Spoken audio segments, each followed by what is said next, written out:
A essa altura do campeonato, os senadores brasileiros estão lá nos Estados Unidos para tentar uma negociação, tentar separar a questão política da questão econômica. A gente sabe que vai ser muito difícil acontecer alguma coisa até sexta-feira, que é a data, né, do início desse tarifaço, mas tem algumas questões que eu acho fundamentais para colocar para você nesse vídeo de hoje, especialmente a fanfarronice desses extremistas e de um senador especificamente que está lá nos Estados Unidos, mas que resolveu fazer um vídeo tentando transformar o Eduardo Bolsonaro em herói numa situação como a que a gente está vendo agora. Antes de trazer essas informações, acho que o momento principal de hoje, a notícia principal de hoje, foi o Brasil novamente sair do mapa da fome. Já tinha acontecido antes, mas com Bolsonaro, você sabe, nós entramos novamente no mapa da fome e agora nós temos esse resultado que eu considero importantíssimo, fundamental, especialmente para aquelas pessoas que não têm acesso direto à internet, que não pode ter um Wi-Fi em casa para acompanhar vídeos de YouTube, as pessoas que muitas vezes são invisibilizadas. Eu tenho uma postagem aqui que eu considero aquela que resume essa conversa toda. 2021, com Bolsonaro, o Brasil voltou ao mapa da fome. Na nação que já celebrou a redução da miséria, falta até mesmo esperança em dias melhores. Essa informação de 2021 e hoje a informação de 2025, Lula celebra a saída do Brasil do mapa da fome. Relatório da ONU aponta que o Brasil ficou abaixo do patamar de 2,5% da população em situação de insegurança alimentar grave. Ainda temos 2,5%, mas é um avanço, porque o que aconteceu, especialmente nesse período de trevas, né, nesse período satânico do Bolsonaro, foi exatamente o contrário. Nós aumentamos o número de pessoas passando fome. E isso é de uma tristeza descomunal. Ainda bem, temos uma boa notícia hoje. A segunda boa notícia é essa daqui, né? Deltan tem 15 dias para pagar 135 mil a Lula por conta do PowerPoint. E aqui, eu acho que todo mundo lembra daquele PowerPoint sem sentido, né? E o Deltan foi processado, e aí tem que pagar esses 135 mil. Ele tá esperneando nas redes, mas vai ter que tirar os 135 mil do bolso e pagar. Ele que a gente sabe, né, esteve à frente, junto com o Moro, dessa maldita, essa satânica Lava Jato, e aí agora, que inclusive teve todos os atos cancelados, né, e agora a gente está vendo essa situação em que ele perdeu o processo, não tem como recorrer mais e vai ter que pagar 135 mil reais de indenização. Eu quero começar trazendo uma informação aqui para você, especificamente sobre esse assunto que a gente está abordando aqui. Vou trazer esse vídeo agora aqui. Esse vídeo mostra o Nelsinho Trade com o Carlos Viana, senadores que estão nesse momento lá nos Estados Unidos. O que eu quero falar sobre especificamente esses dois senadores, tanto o Nelsinho Trade quanto o Carlos Viana. O Carlos Viana eu conheço porque ele é de Minas Gerais e é um sujeito de extrema direita, o qual eu não confio. Não dá para confiar no Carlos Viana. Não tem como confiar nesse sujeito. Mas eles estão com esse gesto de tentar, de alguma forma, trazer resultados. Eles estão lá fazendo essa negociação e você vê o Carlos Viana passando pano 100% pro Trump. Ou seja, é aquela coisa assim, vira-latista ao extremo, é aquela coisa de, nossa, Trump, nós te amamos, por favor, nos ajuda, pelo amor de Deus. Aquela situação que é quase que humilhante, mas ele tenta colocar isso, tenta reconhecer, tenta colocar panos quentes. É uma tentativa. Se vai dar certo, olha, até agora é zero, tá? Zero. Mas eu quero trazer para você esse momento da entrevista do Carlos Viana à imprensa hoje à tarde. Olha só. A conversa do presidente Lula com o presidente Donald Trump ajudaria? Está à mesa. Está na mesa? Está na mesa. Quando? Isso foi proposto. Nós colocamos a ideia assim, primeiro nós queremos separar a agenda econômica da agenda política. Deixamos claro para a Câmara de Comércio o pedido da manifestação pública foi meu da seguinte forma: as corporações, as empresas que têm negócio com o Brasil se manifestarem pelo adiamento, pelos prejuízos que isso vai causar aos dois países. Então, essa questão econômica está prevista nesse manifesto, eles vão dividir conosco o texto para que a gente possa fazer conjuntamente. A outra questão política, nós também solicitamos, o líder de governo que está aqui já se propôs que a Câmara possa intermediar também um encontro entre os dois presidentes o mais rapidamente possível. Essa possibilidade, um telefonema, mas de preferência uma conversa direta entre os dois presidentes o mais rapidamente possível. O senhor teve alguma sinalização de Brasília de que o presidente Lula tem essa disposição? Sim. O presidente, por meio do líder, já deixou claro que nós estamos dispostos a conversar sobre todas as áreas. Há um problema grande hoje, isso foi identificado nas reuniões que fiz com os representantes do Partido Republicano na Flórida. O Brasil tomou uma posição junto dos BRICS que hoje os Estados Unidos não concordam, que não é só um grupo econômico. O Brasil está trabalhando uma geopolítica militar com a China e os americanos não querem esse acordo. Houve anúncio de que o Brasil vai ampliar a rede de satélites com a China, que o Brasil vai fazer cabos submarinos. Os americanos entendem isso como uma ameaça à geopolítica militar no mundo. Então o Brasil precisa trazer à mesa esses assuntos que são nossos interesses de soberania, mas que envolvem outras nações. O principal problema não está sendo a questão política de anistia. A anistia existe, esse problema é um dos pontos que está sendo colocado. O principal dele está sendo pelo governo americano. O principal ponto dos americanos, que eles entendem claramente, Os americanos quem? O governo americano, Casa Branca. a Casa Branca, os republicanos, os representantes do Conselho Consultivo que eles têm para comércio exterior, deixaram claro o seguinte: os Estados Unidos têm dois pilares, negócios e a questão militar. O Brasil, enquanto o BRICS foi apenas um grupo comercial que se tratava apenas de importações, exportações, os Estados Unidos nunca se manifestaram. Mas a partir do momento que o BRICS quer criar uma nova geopolítica na área militar, na área de satélites, comunicação, que é justo, os americanos entendem que isso gera uma insegurança para a política deles. E eles querem colocar isso à mesa também para que o governo brasileiro possa explicar e naturalmente chegar a um novo acordo. Esse é o principal problema hoje que nós temos dessa ameaça com relação ao tarifaço, gente. Qual que é o resumo dessa fala? Primeiro, ele está indo contra o BRICS. Não é uma questão de soberania, mas quando diz respeito a outros países, aí tem que pensar duas vezes. Não tem que pensar duas vezes. É questão de soberania. O Brasil negocia com quem ele quiser. Ninguém tem o direito de mandar no nosso país para dizer com quem a gente tem que negociar. Sabe? Isso é ridículo. Mas não, vamos fazer. O Trump está apavorado com o BRICS. Vamos fazer essa questão. A outra questão, não é uma questão de anistia, ele diz isso. Sendo que o próprio Trump, a primeira frase da carta que ele mandou, e até agora só temos essa carta, ele fala exatamente sobre essa questão de anistia. Ele fala exatamente sobre Bolsonaro e a necessidade do governo brasileiro atuar no judiciário, coisa que nunca vai acontecer, para livrar a barra do Bolsonaro. Então, assim, é uma fala que se você acompanhar, você vê, nossa, que fala bonita. Cara, não tem nada de bonito, não tem nada de aceitável nessa fala. É uma fala vira-latista ao extremo e, ao mesmo tempo, é aquela coisa, não vai resolver nada. Por quê? Porque até agora, todos sabem, tá tudo na mão do Trump. E o Trump fechou as portas para todo mundo, para todos, para todos. Para o presidente Lula, mas para a esquerda, direita, para todo mundo.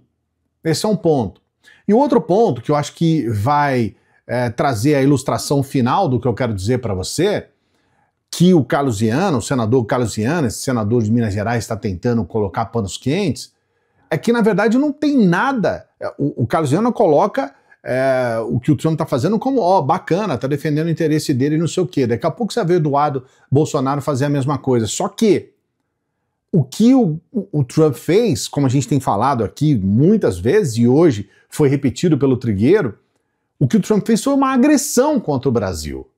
Olha essa fala. Em relação ao timing de uma iniciativa do presidente da República do Brasil para fazer contato com o presidente dos Estados Unidos para abrir negociação. Vamos lembrar a carta do Trump. Quer dizer, logo no primeiro parágrafo, a gente entende que não se trata de tarifaço. A gente entende que se trata de uma agressão à soberania do Brasil, rompendo 200 anos de história em negociações bilaterais, em, eu diria, uma harmoniosa, com altos e baixos, relação Brasil e Estados Unidos. Essa é uma questão que precisa ser considerada.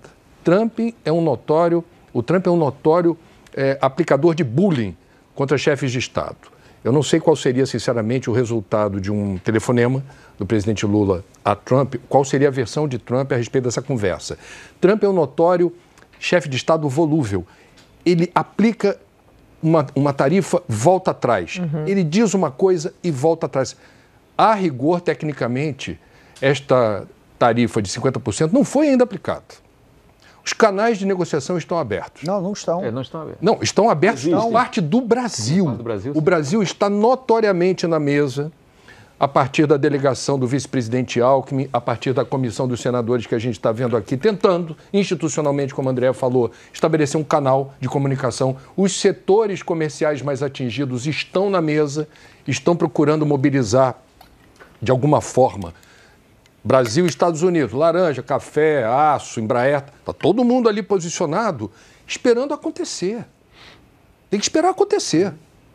Porque tem muita coisa em jogo, a meu ver, e fora do ar o Lins estava lembrando, a análise psíquica, emocional de Trump e a postura dele diante de quem não recua diante dele, de quem o enfrenta. Ele tem também um posicionamento que já se revelou mais condescendente, mais atencioso com quem não cede, não entrega os pontos na largada. Então tem variáveis complexas assim para a gente cravar. Não, Lula tem que ligar. Eu considero essa fala do Trigueiro interessante porque ela reflete mais ou menos a postura do próprio Lula, que não está entregando os pontos de cara, de largada. E o Trigueiro mostra que em tudo aquilo que foi feito até agora pelo Trump, aqueles que responderam de igual para igual, tiveram uma atenção maior do Trump. E aqui eu quero deixar bem claro, o Brasil não é 100% dependente dos Estados Unidos. Eu entendo quando o México, quando o Canadá, e mesmo assim eles não fizeram isso, quando eles de alguma forma tentam contemporizar, porque de fato uma situação complicada com os Estados Unidos seria o fim, né, a falência desses dois países. Agora, o Brasil não. O Brasil definitivamente não. O primeiro parceiro comercial do Brasil não é os Estados Unidos, é a China. O segundo parceiro comercial do Brasil não é os Estados Unidos, é a União Europeia. Então dá para compor. É claro que vai ser uma tragédia. É claro que todo mundo vai perder, como aconteceu hoje em relação à União Europeia. Perde a União Europeia, perde os Estados Unidos. É um jogo de perde-perde. Mas, por outro lado, nós temos essa situação. Os senadores estão lá tentando, mas existe um sabotador. Esse sujeito que é um canalha, que tem que ser preso, vagabundo. Isso daí, cara, tem uma parcela da população, eu tenho até que segurar aqui, porque nós somos contra o discurso de ódio e contra o sentimento. Você tem um sentimento de ódio, é algo que não faz bem para ninguém. Mas olha a postura do Eduardo Bolsonaro ao comentar sobre a ação dos senadores hoje. O que ele vai fazer em relação a isso? Olha só. O Trump não está atacando a soberania do Brasil. Ele está defendendo a soberania dele, os interesses dos americanos. Não vão encontrar diálogo, então? Com certeza não, e eu trabalho para que eles não encontrem diálogo. Nós estamos em guerra, e é tudo ou nada. Então, como você vê, é uma postura de ataque ao Brasil. É uma postura de sabotagem. É uma postura contra o nosso país. Contra aqueles de esquerda e de direita. Porque tem gente lá, tem a ministra, por exemplo, ex-ministra do pai dele, do Bolsonaro, que está lá. A Tereza Cristina está entre esses ministros tentando negociar. Esse próprio Carlos Viana é um sujeito de direita. E esse que eu vou trazer agora para vocês, esse senador Espiridião Amin, é um cara de direita, direitaça. Daqueles lambibotas de ditador. E agora, eu vou trazer para você uma fala que ele fez hoje, que é uma fala completamente infeliz, que tenta legitimar a ação do Eduardo Bolsonaro e mais, colocar o Eduardo Bolsonaro como um herói, aquele que está defendendo o pai. Nossa, se fosse o meu filho eu também queria e tudo mais. Essa fala do Espiridião Amin, esse fanfarrão, foi uma das falas mais infelizes até aqui de defesa ao Eduardo Bolsonaro e a tudo que o Eduardo Bolsonaro está fazendo por intermédio do Trump. Olha só. Não posso deixar de dizer uma coisa. Eu gostaria que o meu filho, numa situação dessas, fizesse o que o Eduardo Bolsonaro está fazendo. Isso tem que ser compreendido, que é uma busca pela justiça que aqui no Brasil não está acontecendo como deveria ser. O que nós estamos vendo é narrativas. Não tem nenhum fato concreto na denúncia da Procuradoria-Geral da República contra o Bolsonaro. E quem contrariar a narrativa predominante não é aceito. Eu senti isso quando fui depor lá nesse inquérito. Qual era a questão? O senhor Anderson Torres inventou que a Polícia Federal defendeu a adoção do voto auditável, do voto impresso para fins de auditoria, de auditagem. Fui testemunhar, isso é verdade, está aqui. Dia 2 de outubro de 2018, a Polícia Federal, respondendo a uma solicitação do TSE, do Tribunal Superior Eleitoral, disse: é necessário que se adote o voto impresso para fins de auditoria. Quando eu comecei a falar, disse, não, isso não faz parte da narrativa, mas faz parte da verdade que eu venho aqui trazer. Primeiro, o que ele está dizendo sobre, não, isso não faz parte, é porque, na verdade, ele estava tentando conduzir o inquérito e conduzir aquilo que estava sendo colocado pela defesa e pela acusação para uma conversa que não tinha nada a ver com o que estava sendo dito ali no momento. Não era sobre aquilo ali o assunto. Então, veja bem, você não pode falar um assunto que é de um processo que está em outro processo. Não adianta você querer limpar a barra numa situação que não diz respeito àquele processo específico e depois dizer, não, eles não queriam porque a narrativa... Isso daí é nojento. Depois ele diz, o meu filho fez isso por mim. Cara, sinceramente, se o teu filho ele estaria disposto a penalizar 220 milhões de pessoas porque você é um criminoso, então você está educando errado o seu filho. Eu tenho 2 filhos e um netinho. Eles não foram educados para isso. Não estão sendo educados para serem traidores. Para serem traidores de uma pátria, de uma nação, de um povo. Eles não são educados para isso. Se você está educando seu filho para isso, aí já é uma outra história.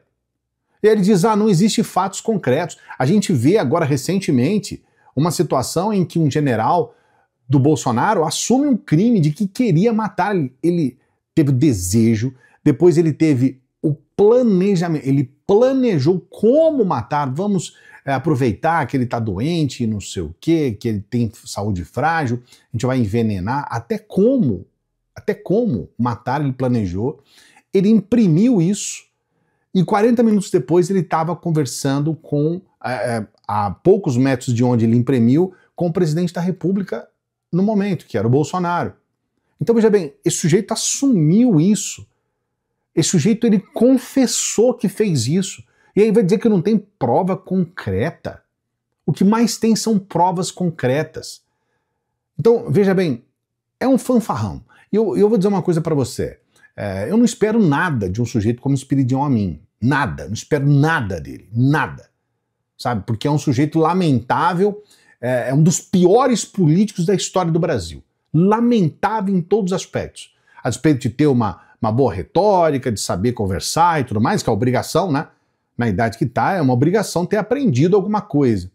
Mas é um sujeito lamentável. E agora, no meio dessa história toda, tenta colocar como herói um bandido.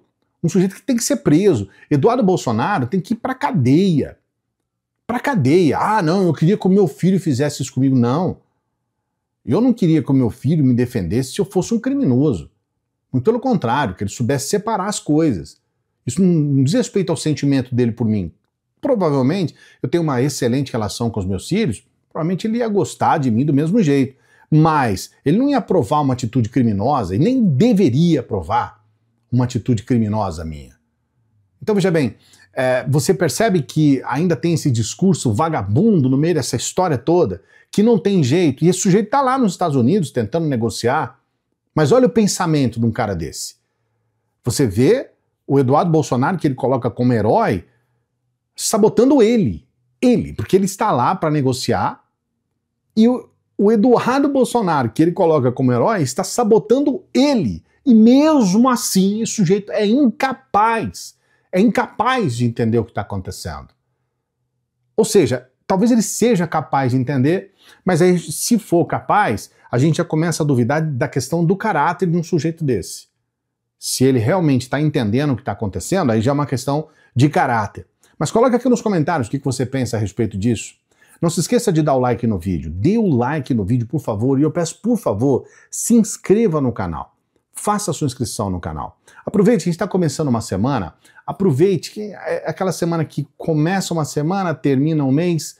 E quem sabe você pode programar para o teu mês de agosto uma nova vida, tendo a oportunidade de trabalhar apenas com o seu celular, no dia que você quiser, na hora que você quiser, no tempo que você quiser, e apenas com o seu celular você pode ter essa renda extra. R$300 todo mês, R$1.000 todo mês. Você pode trabalhar aqui no Brasil e ganhar em dólar, inclusive. Veja essa possibilidade. Entra aqui no primeiro comentário fixado, tá aqui, ó, primeiro comentário fixado, WhatsApp, Clayson, tá ali o link. Você vai direto pro WhatsApp e lá eu mesmo vou explicar tudo para você. Faça esse convite, tá bom? Venha com a gente. Entra aqui no primeiro comentário fixado, que vai ser bem bacana. E olha, eu peço para as pessoas que chegam no final dos vídeos para que ajude o nosso trabalho. A gente precisa manter o nosso trabalho. E para a gente manter o nosso trabalho, a gente precisa de ajuda de pessoas como você, que está todos os dias aqui com a gente, ou que acompanha os nossos vídeos.